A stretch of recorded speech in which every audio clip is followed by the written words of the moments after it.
Chapter 1. The Last Time. On the night Dr. Richard Kimball lost everything, he went to a big dinner party at the Chicago Hilton Hotel. His friends from the Chicago Memorial Hospital were there, and a lot of other people drinking and talking. Charlie Nichols, the most important doctor of the hospital, came across to him with another man.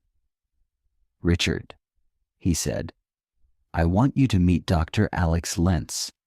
Alex is working on the new drug, RDU-90. You know, he's doing all those tests for Devlin McGregor."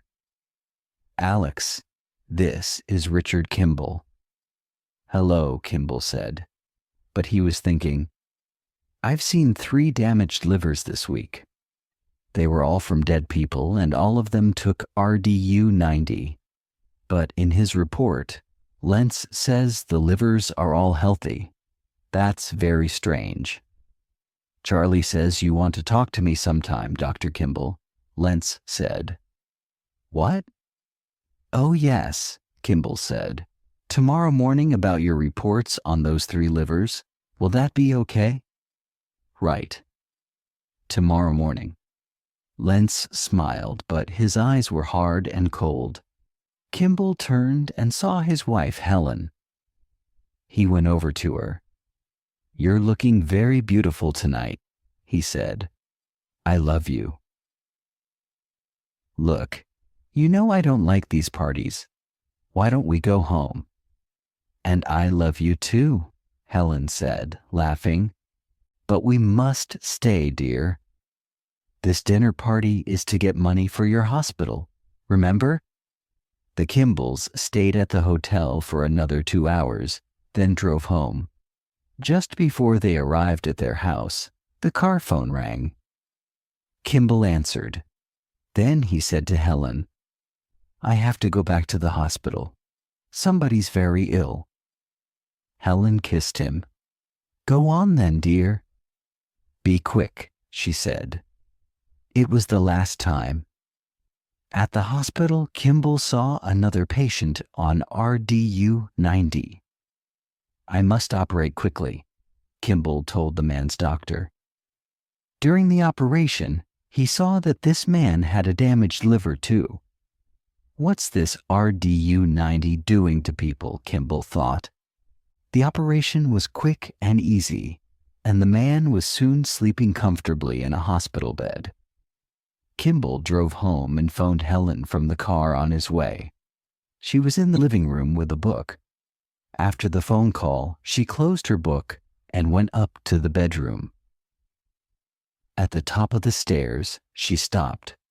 Somebody was there, in the bedroom. She walked slowly into the room and looked round. It was very quiet. "I'm being stupid," she thought, and opened a cupboard to get her nightclothes. A big hand came out of the dark and hit her hard in the face. She fell back on the bed. There was a man in the room, very big, dressed in black. She got to the phone. It was in her hand. The man shot her in the leg. She screamed. She tried to speak into the phone. Then the man fired again, straight at her head, and everything started to go black. She couldn't see. She couldn't speak. Chapter 2. A One-Armed Man. When Kimball arrived home, he looked for Helen in the living room. Then he went up to the bedroom. "Helen?" he called. "Helen?" She didn't answer, but the light in the bedroom was on. Then Kimball saw the man, and he ran in. He hit the man hard, and his gun fell on the floor. The man tried to get the gun, but Kimball held onto his arm. It felt cold and hard. He pulled the man's arm, and it came off. An artificial arm. The man looked at Kimball. Dark eyes, dark hair. The man hit him hard, and Kimball fell to the floor. The man took the artificial arm and ran out. After a few minutes, Kimball moved a little and opened his eyes. Helen was talking into the phone. "Richard, he's trying to kill me," she was saying. Kimball went to her. Her voice went very quiet. Her head fell back on the bed. There was blood everywhere. "Oh, Helen, Helen," Richard said, and touched her face. "Richard, hold me, hold." Her voice died away. The phone fell from her hand. On the phone, somebody said, "Hello? His name is Richard, you said? Richard? Hello? Hello?" Helen was dead. Richard knew it. He sat next to her body on the bed and started to cry. Later, the police came. There were men and noise everywhere. They took him to the police station. The police put Kimball in prison and asked him lots of questions day after day. At his trial some months later, they said, "Kimball killed his wife. We can't find the man with the artificial arm." Kimball had the same gun that killed his wife, a .38, and she said on the phone, "I didn't kill my wife." Kimball shouted, but nobody listened to him. After several weeks, the trial ended. They sent Kimball back to prison. "You killed your wife and you're going to die for it," they said. Chapter 3: Escape. Kimball was in a bus on the way to Menard Prison in Illinois, the place that they sent all the most dangerous criminals. There were 2 guards from the prison and another prisoner called Copeland in the bus. "I'm going to die soon," Kimball thought. "But I didn't kill Helen." He thought about the man with one arm. "Hey, I'm hungry," Copeland shouted. "It's time to eat. You've got to give us food and you know it." "Quiet, Copeland," said one of the guards, a young man. But he got some food and came into the back of the bus. Suddenly, Kimball saw a knife in Copeland's hand. "Look out," he shouted. But Copeland moved fast, and the knife went into the young guard's side. He fell to the floor, and Copeland took his gun, but the bus was going fast, and Copeland fired the gun accidentally. The bullet hit the bus driver, and he fell dead. The bus went from side to side on the road, and Kimball and Copeland fell down on the floor. Copeland dropped the gun, and it went across the floor of the bus into a corner. "Hey, what's going on?" The other guard, an older man, shouted and came into the back of the bus. Copeland went for the gun, but the policeman shot him dead. With a noise of breaking glass and metal, the bus finally crashed onto its side and stopped. After a minute, the older guard moved over to his friend. Then he turned to Kimball. "You're a doctor," he said to Kimball. "Help him. He's hurt badly." Kimball looked at the man and said, "We must take him to a hospital fast." Kimball took the shirt off Copeland and pushed it hard on the big cut on the young man's side. "This'll help," he said. Kimball heard a noise outside and the bus started to shake. "Where are we?" he asked. The noise grew louder and the bus was shaking harder. The guard looked out of the window into the night. "Oh no," he shouted.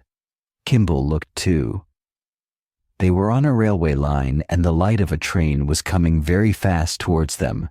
The bus started to shake harder and harder as the train came nearer. Kimball ran to the back doors of the bus. He shouted, "Give me your keys, quick." He thought, "But do I want to live?" Then he saw the face of the man with one arm, and he thought, "Yes, I do want to live. I want to find that man." The noise of the train came nearer and nearer. The guard threw his keys to Kimball. "But which one?" Kimball shouted. "This one? Tell me." "Yes, yes, quick."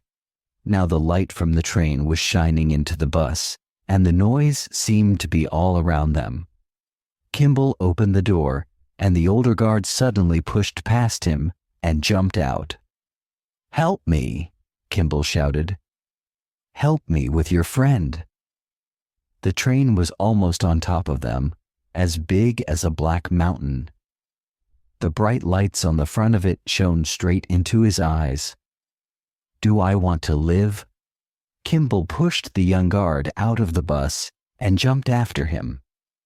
They went over and over in the dark. The train crashed into the bus. Metal and glass flew everywhere. Red and yellow fire shot up into the black sky through the tall trees. The train came off the line and stopped. Kimball stood up. He still had the guard's keys in one hand. He threw them away. He had a bad cut on one leg, but he knew one thing. He wanted to live now. He wanted to find the man with one arm, Helen's killer. He moved away into the night as quickly as he could. Chapter 4. The Search Begins. Detective Samuel Gerard looked at the train and the two halves of the bus. There were lights everywhere. A lot of police and a lot of reporters. Too many people. He didn't like it. "Newman," Gerard said. "Yes, sir." Newman was a tall young man, new to the police, and he wanted to do all the exciting things. But Gerard gave him all the dirty jobs instead. "Get down there," Gerard said, "where the train hit the bus, and look around carefully." "Yes, sir." "Poole," Gerard said, "you come with me." Poole was a black woman, very strong, with hard eyes. They walked across to some television lights. The old prison guard from the bus was there. He was sitting on the ground and speaking to the police and reporters. "The prisoners are dead," the guard said. "I shot Copeland, and Kimball died in that bus." "Look at it." "Did you see Kimball die?" Gerard asked him. No, I didn't, but..." "Then how do you know he's dead?" Gerard asked. Suddenly Newman ran up. "Sir, I found these by the railway line." He gave Gerard the keys to the bus. "They were near the bus," Newman said. "Why were these keys by the line?" Gerard asked the older guard angrily. I gave them to Kimball," the guard said. "And he got out of the bus, didn't he?" Gerard told him. "Kimball's alive," Gerard shouted to all the policemen. "Search every building and road within 10 kilometers from here. Go." Gerard went back to his car and looked at the police photograph of Kimball, a rich man, intelligent, and there was something in his eyes. They were sad. "Sad. Why did you kill your wife, Kimball?" Gerard asked the photo. "You had everything, but I'll catch you. You'll never kill again, my friend." Kimball arrived at the hospital in the early morning. He went in through a back door and found a room. A patient was in the bed. "Hello?" Kimball asked. But the man didn't move or speak. Kimball went into the bathroom and cleaned the cut on his leg. Then he washed and shaved. He put on some of the man's clothes. There was some money in the trousers and the man's glasses. He found a white doctor's coat, and he put that on too, and walked out of the hospital. At the door, Kimball stopped to help some men carry a patient into the hospital from an ambulance. "We've just found him, doctor," one of the men said. "He was under that train. Is he okay?" It was the young guard. The man opened his eyes and looked up at Kimball. He tried to speak. That's... "This man's very ill," Kimball said quickly. "Take him to the accident department. Go now, run." The men carried the young guard away quickly. Kimball took the ambulance and drove away. Gerard was talking to Poole. "Why do you think Kimball killed his wife?" he asked. "Was he angry? Did he want her money?" Before she could answer, Newman ran up and said, "Sir, That young guard saw Kimball at the hospital. What time?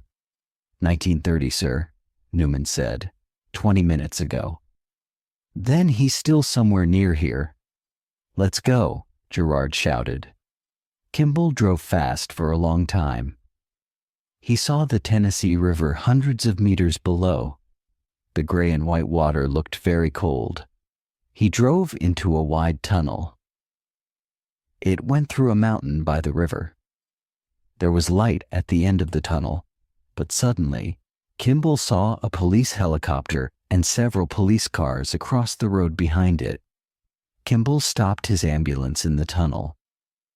Stay in the ambulance, Kimball. Do not move, a policeman shouted. The tunnel was dark. Kimball got out of the ambulance quietly and tried to think. He looked back at the opening of the tunnel.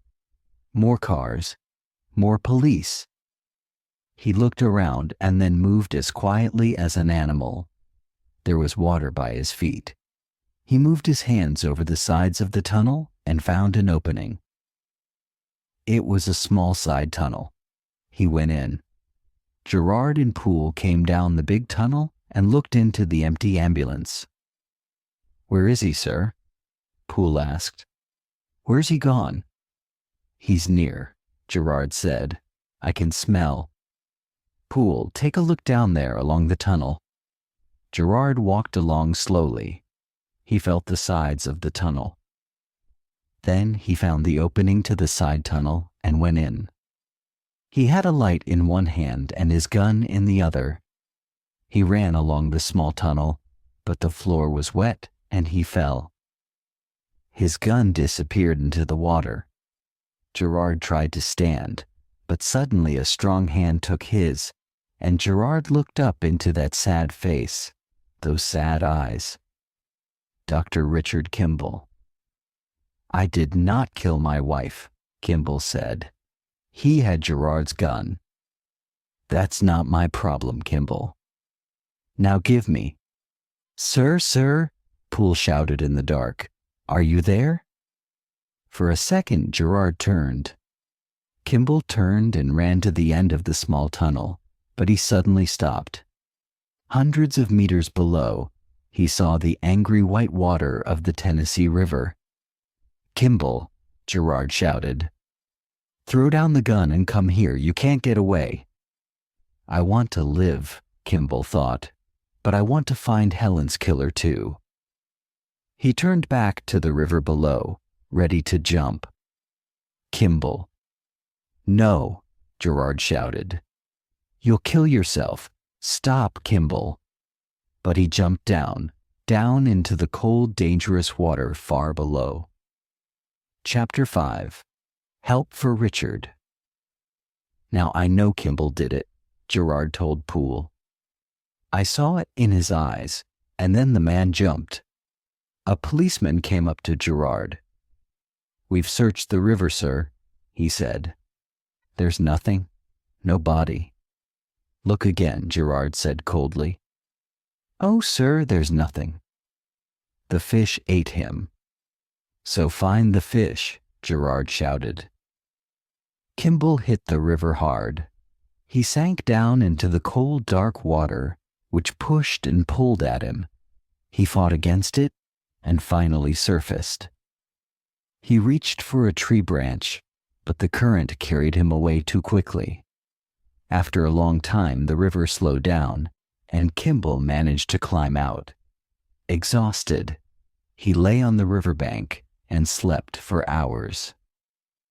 When he woke, he walked to the nearest town. In a shop, he stole some hair dye. Then, in a garage restroom, he dyed his hair and cut it short. Outside, he saw a small bus with a holidaying family. He noticed it was from Chicago and silently climbed onto the roof. He wanted to go home. Hours later, the bus stopped at a cafe. Kimball, shivering from the cold, got down and went inside to buy some hot food. The waitress was friendly and smiled at him, but he avoided eye contact with the other customers, fearing they might recognize him. Then a news report flashed on the TV in the corner showing his police photo. "This is Richard Kimball, the killer," a voice announced. "He died today in the Tennessee River after—" Kimball quickly left the cafe and ran down the road.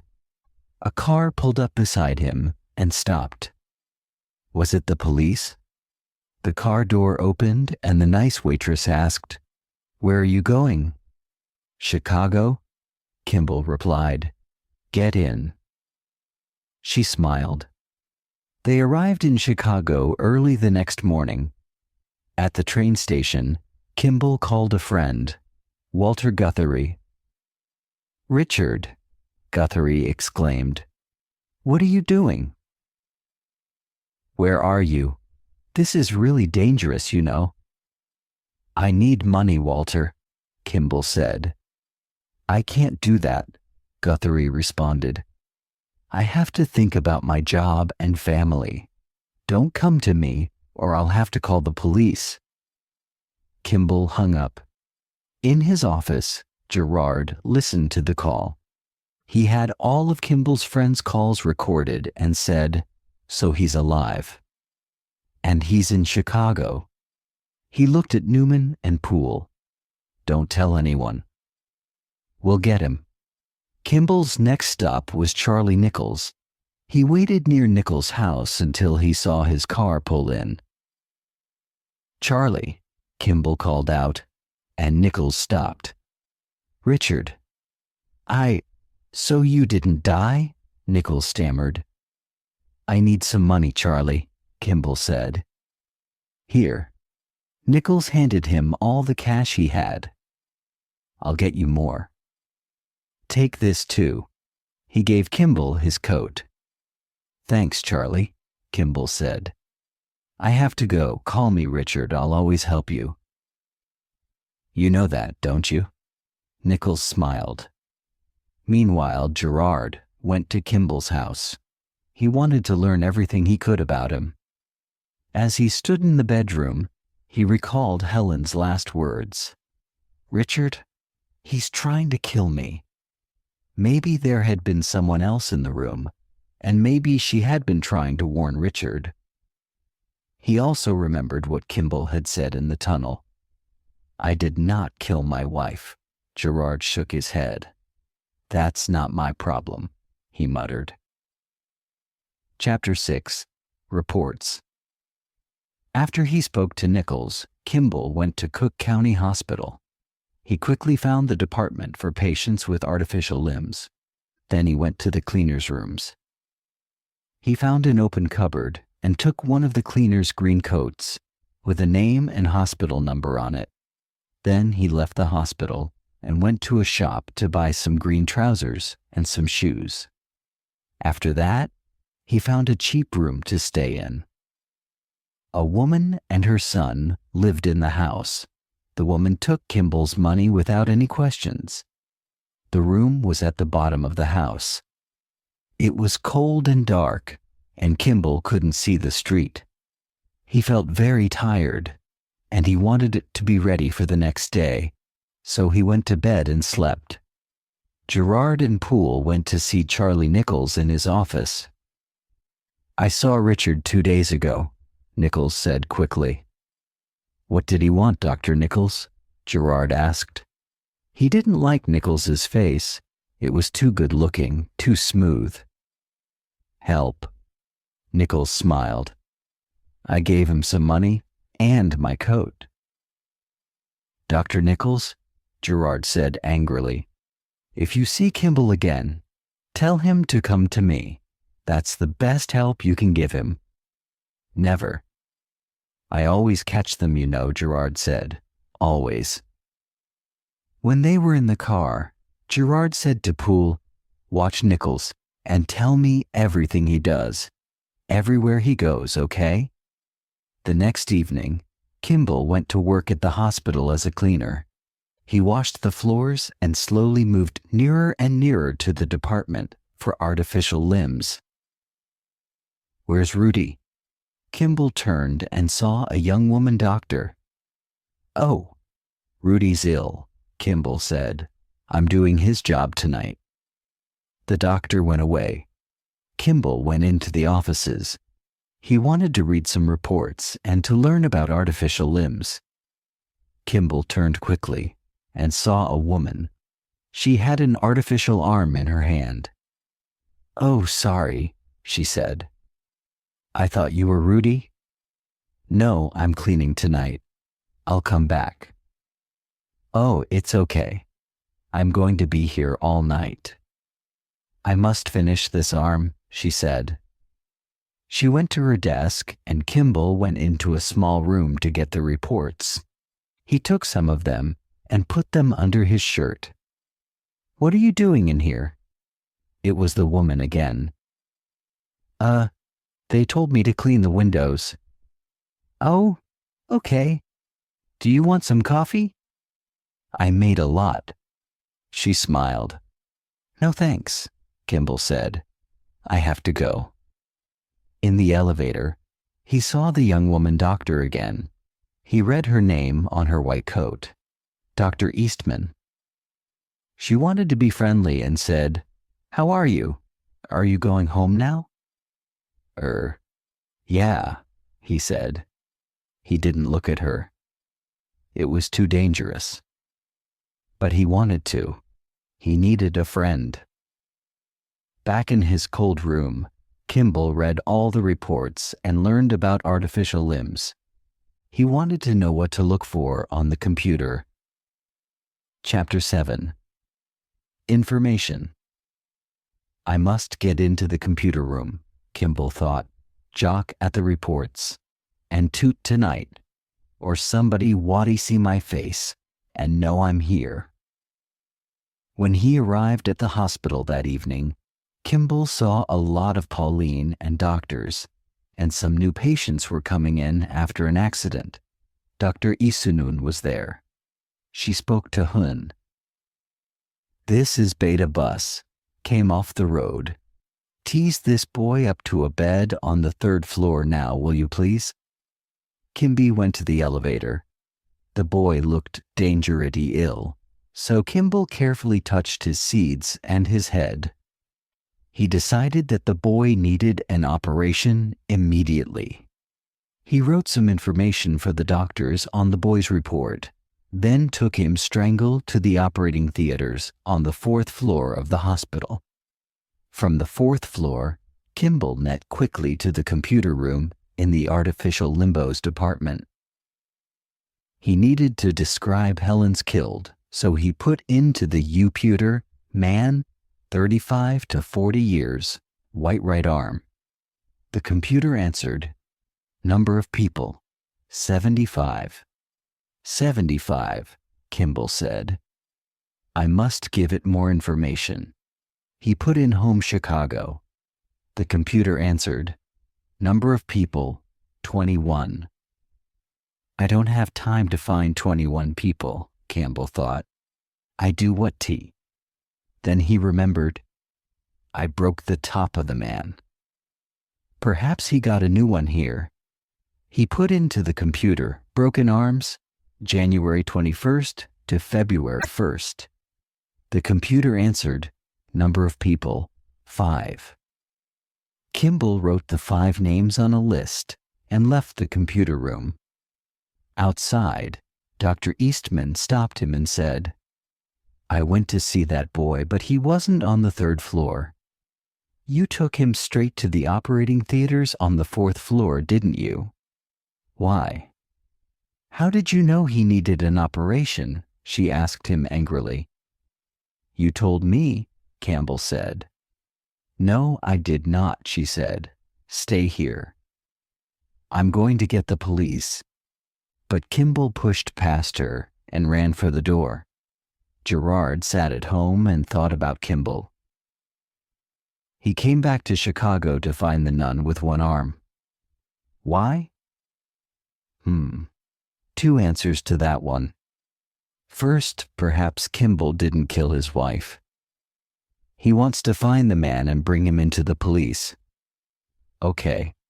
But second, perhaps Kimball paid this Juan to kill his wife and it went wrong.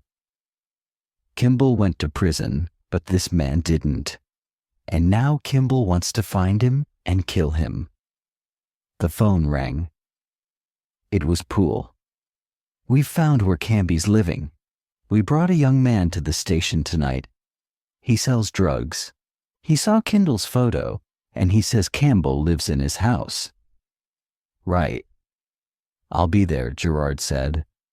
He went to the young man's house and looked around the Solly room. He saw the reports from the artificial limbs department at Cook County Hospital. "I'll get you soon, Kimball," he thought. When Kimball came home, he saw the poshy car in front of the house. He turned and walked quickly away into the darkness. He stayed in a cheap hotel that night. Then, in the morning, he started to phone the 5 men on his list. The first 3 were not the man that he wanted. Soon he had only 2 names, Clive Driscoll and Frederick Sykes. Kimball rang Driscoll's Ninther. "His brother Gerard Clive's in prison," he said. "He took supermarket shot a man to money from A. I'm a friend of his," Kimball said. "Where's Clive?" "I'll go and see him." "The prison near the train station," the man said. "He's waiting for his trial." Kimball put down the phone. He wanted to vest Chai Driscoll, but it was dangerous to go back to that person. He was in there before his trial, too. "Perhaps one of the Gerard will remember me," he thought. "But I've got to go." Chapter 8. Running Again. In the computer room at Cook County Hospital, Gerard got the names of the 21 men in Chicago with artificial right arms. "Talk to all of them," he told Newman and Poole. "I'm right," he thought.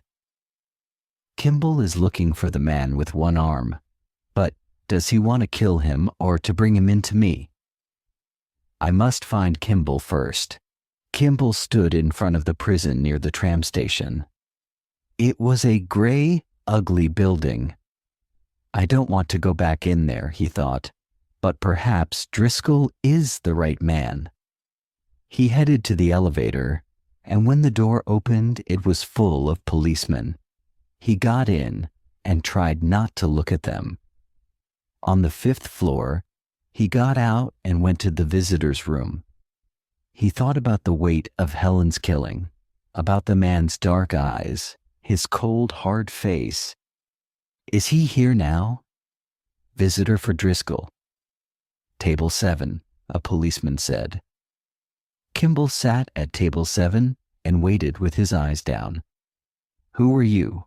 A man said. Driscoll. Kimball looked up and saw a small slack man, the wrong man. He stood up quickly and walked towards the stairs. He had to get out of the building.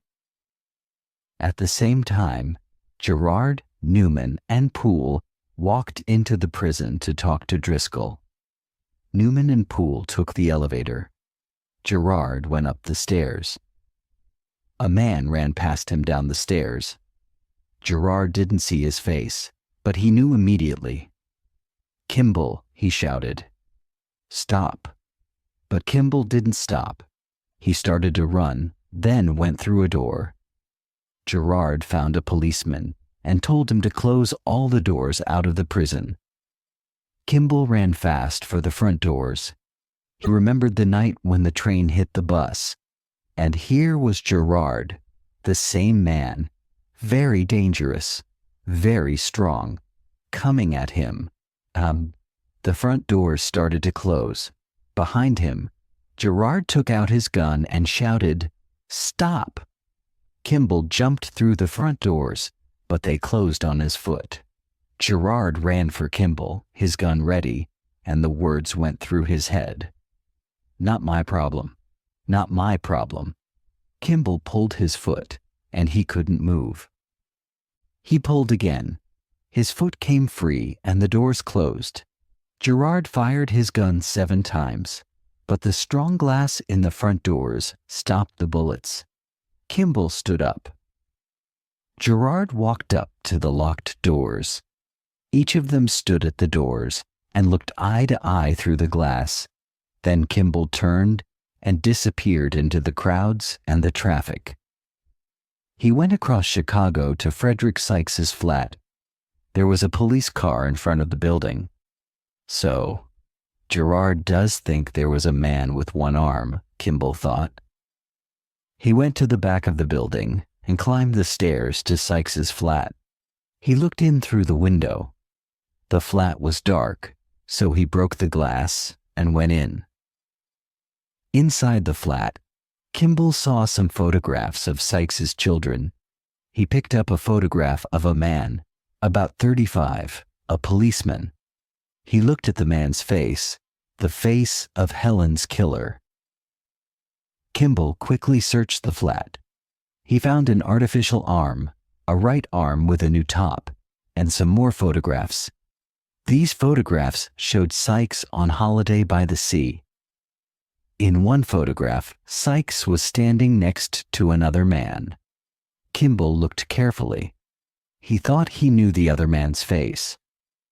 After a second or two, he said, "It's Lentz, Alex Lentz, that doctor at Devlin McGregor."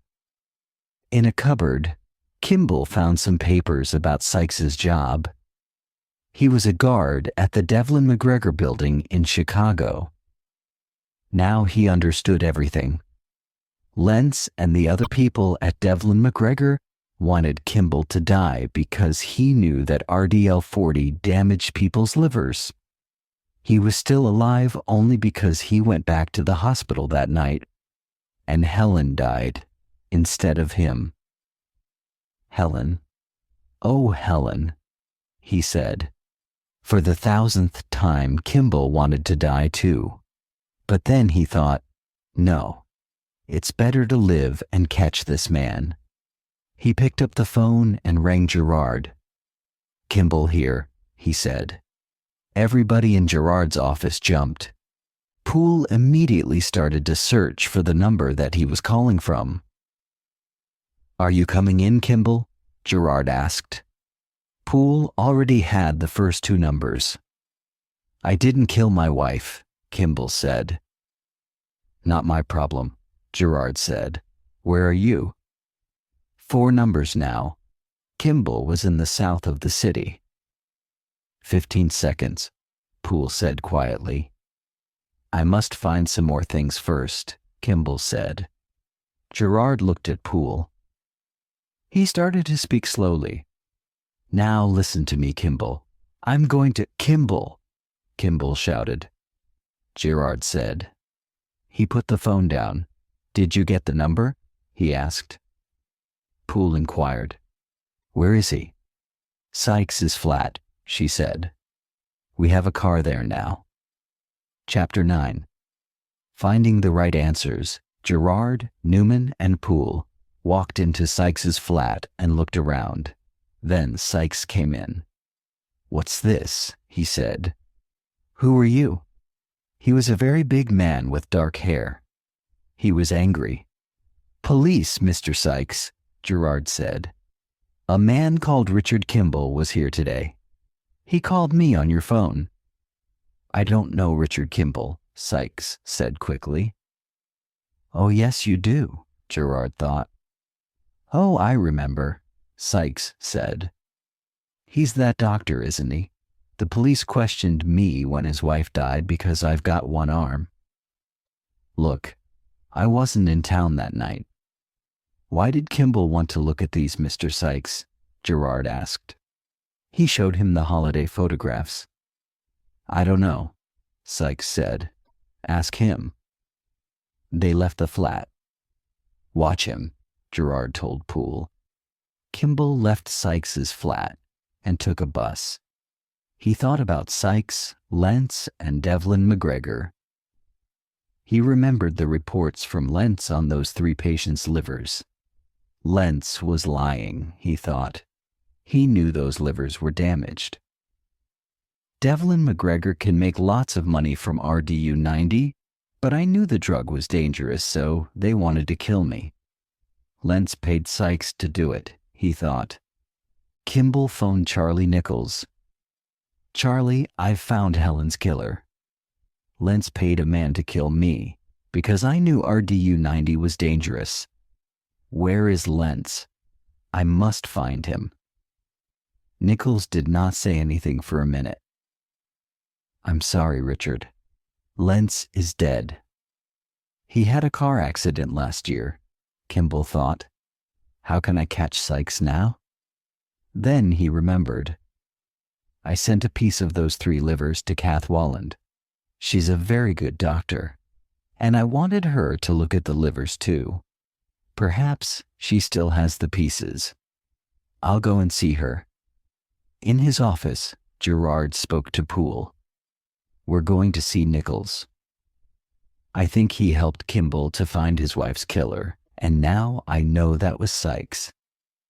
"Where's Newman?" "Here, sir," Newman said. Gerard gave him the photo of Sykes on holiday with the other man. "I want this other man's name, and find the phone records for Kimball and Sykes for the past 2 years. Did they talk on the phone?" "Sykes put a gun in his jacket. Lentz gave me some money to kill Kimball that night," he thought. "But Kimball got away, and I killed the woman. Too bad." Sykes drank some whiskey. "Kimball went to prison, and that was okay. But now he's out, and he's trying to get me." Sykes drank some more whiskey. "So now I have to finish the job." He left the flat. Chapter 10. Liz Kimball entered the Chicago Memorial Hospital by a back door and spoke to an old friend, Mr. Roosevelt. He worked in the reports department and had all the papers on RDU-90 ready for Kimball. Then Kimball went to see Kath Walland. "Richard," she said, smiling. "It's you." "Kath," he said, "please help me." In his office, Newman looked at the photograph of Sykes and the other man. He wanted to do a good job for Gerard. He looked carefully at the man's shirt and read CMH. Newman thought, C for Chicago and H for hospital. Yeah, Chicago M Hospital. M for Memorial. Kimball's Hospital. He left the office and went straight to the hospital. Gerard and Poole spoke to Nichols at the Chicago Hilton Hotel. He was at a big meeting for Devlin McGregor. Gerard showed Nichols the photograph. "Do you know these men, Doctor?" Gerard asked. "One of them is Frederick Sykes. He works at Devlin McGregor." Nichols looked carefully at the photograph of Sykes and Lentz. "I'm sorry," he said. "I don't know either of them." In Kath Walland's office, Kimball looked at the pieces of the 3 livers. "You see," he said, "all these livers are damaged because the patients took RDU-90. But here in Lentz's report, he says that these patients all had healthy livers." Kath looked at the livers too. "Richard," she said, "all of these livers have von Meyenberg's complex. It's very unusual for 3 patients to have it at the same time. Lentz used the same liver for all his reports. Now you can tell the police that Lentz was lying about the livers and wanted to kill you because you realized that RDU-90 was dangerous." Kimball read lots of other reports about livers and RDU-90. "Kath," he asked, "when did Lentz die? Which month?" "Oh," she said, "in August, last year." "Why?" "There are reports here from October, November, and December. Von Meyenberg's complex is in less than 10% of the livers," Kimball said. He found the list of the names of the people who had money in Devlin McGregor. One of them was Dr. Charles Nichols. Newman phoned Gerard from the hospital and told him the name of the man in the photograph, Alex Lentz. "And sir," Newman said, "Kimball was here an hour ago and took some reports about RDU-90.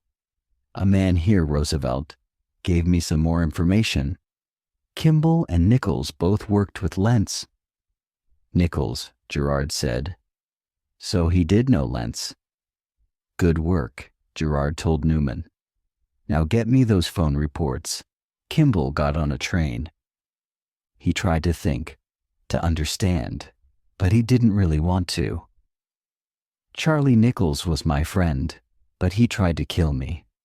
No, Kimball thought. I must find him, but what can I do then? Charlie doesn't know Sykes. He saw a man with a newspaper. It said, Kimball in Chicago on the front page, and his photograph was there too. The man looked across at Kimball, then he stood up quickly and went to find a train guard. Kimball counted the seconds until the next station. How much longer? Suddenly, somebody was standing in front of him. He had a gun. Sykes. Kimball stood up, and the door opened at the same time as a train guard opened the door. Hands up, Kimball, he said. Sir, you can put that gun down. No, sir, Sykes said. He turned and fired 4 bullets into the guard. People started to scream. The driver heard the noise and stopped the train. Everybody fell to the floor. Sykes dropped his gun, and it fell near the dead policeman. Sykes and Kimball both jumped for it, but Kimball got it first. Newman told Gerard about Kimball's phone calls. I looked at all his calls for the last 2 years, he said. On the night of Mrs. Kimball's killing, Kimball called Sykes from his car phone at 7.30. That's it, Gerard said. Poole, bring Sykes in. Sir, Newman said. I thought Kimball didn't do it. Gerard looked at him. That's not our problem, he said. But he understood Newman. Gerard was sorry to know about the phone call too. He found Kimball's police report about Helen's killing and read it again. I took a taxi to the hotel and arrived at 8.30. I gave Dr. Nichols my car that afternoon because his car was in the garage. He gave me back my car keys at the hotel, and I drove my wife home in my car at about 10.30. Nichols made that call, Gerard thought. Poole ran into the office. Sir, the police got Sykes in a trunk. There's a dead train guard, too. Kimball ran off with a gun. No, Gerard thought. Now every policeman in Chicago will be after Kimball, and they'll shoot to kill. Chapter 11.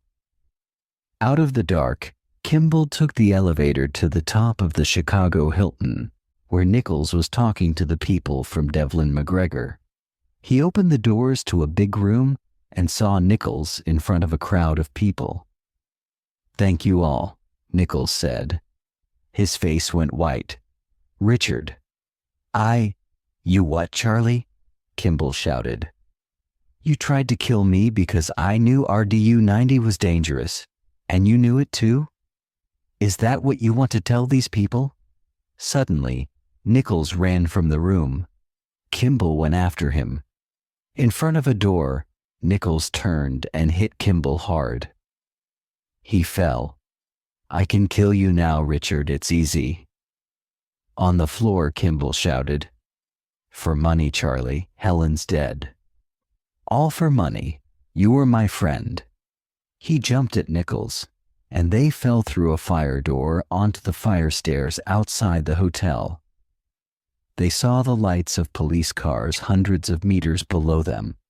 A police helicopter flew noisily above them, and its bright lights shone into Kimball's eyes. He couldn't see. He couldn't hear. Nichols ran down the stairs.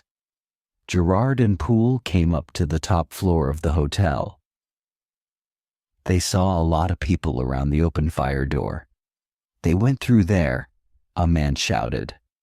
Gerard ran out into the noise and lights of the helicopter. He saw a man with a gun inside it. Below him, Kimball and Nichols were fighting on the stairs. Suddenly, the man in the helicopter fired his gun. Gerard saw the two men fall off the stairs onto the glass top of an elevator on the outside of the hotel. The helicopter lights moved over Nichols and Kimball. Gerard saw them fighting on the elevator, two small black shapes far below. Then the top of the elevator broke, and Nichols and Kimball crashed into the dark through the falling glass. Gerard ran down the stairs inside the hotel. He met Poole. "Where did they go?" he shouted. "Did you see?" "Fifth floor," Poole shouted back. Gerard and Poole ran down to the fifth floor. They opened a door into a dark, wet room. Above them, big bags of dry washing moved slowly along strong metal lines to the washing machines. Each machine was 10 meters long and full of hot water. Gerard told Poole to go quietly along under one line while he walked between them. "Kimball, are you there?" he shouted. "I know about Sykes and about Nichols." Suddenly, a big bag came fast toward his head, and Gerard jumped away. "Kimball," Gerard shouted as he moved slowly along, "I know Nichols had your car, and he phoned Sykes on the night your wife died." Gerard stood between the hot washing machines and thought, "Perhaps Nichols is in here. Perhaps he's listening to me too." He shouted, "Kimball, it's okay. Come out now." Kimball listened to Gerard. He wanted to stop running. He moved nearer to the sound of Gerard's voice. Poole walked under a line of bags. She turned quickly when one of the bags came at her from behind. She jumped away, then held her gun in front of her and tried to see Kimball in the dark and wet. She heard Gerard shouting and stopped to listen. Another bag hit her hard on the head, and she fell to the floor. Charlie Nichols walked silently up behind her, took her gun, then moved back into a dark corner. Kimball found Poole on the floor and knew that Nichols was near. He walked carefully along the side of the washing machine and looked around. Kimball saw a man between the two machines. He was walking toward him. It was dark, and the man had a gun. Was it Gerard? Was it Charlie? Which man wanted to kill him? He didn't move. He didn't make a sound. The man came nearer, holding the gun out in front of him. He spoke. "Kimball." It was Gerard. Then Nichols came fast at Gerard out of the dark. He had Poole's gun in his hand. Kimball thought quickly. "Hey, Charlie," he shouted. Nichols was surprised. He stopped. Kimball pushed one of the big bags at Nichols. It hit him in the face and he fell hard. His gun flew away into the darkness. Gerard turned and saw Kimball. Gerard's gun came up. Kimball looked into his cold, hard eyes. He didn't move. He looked at the gun. Gerard smiled. "It's all finished, Kimball. It's okay now. I know Sykes killed your wife, and I know Nichols paid him. Come with me." Kimball looked down at Nichols. He felt his head carefully. No blood. "He's okay," he told Gerard. "And I found Poole. She's okay too." "We'll go now, Dr. Kimball," Gerard said. "You know, you have good hands." "A doctor must have good hands." Kimball smiled. It was all finished. Now he could start to live again.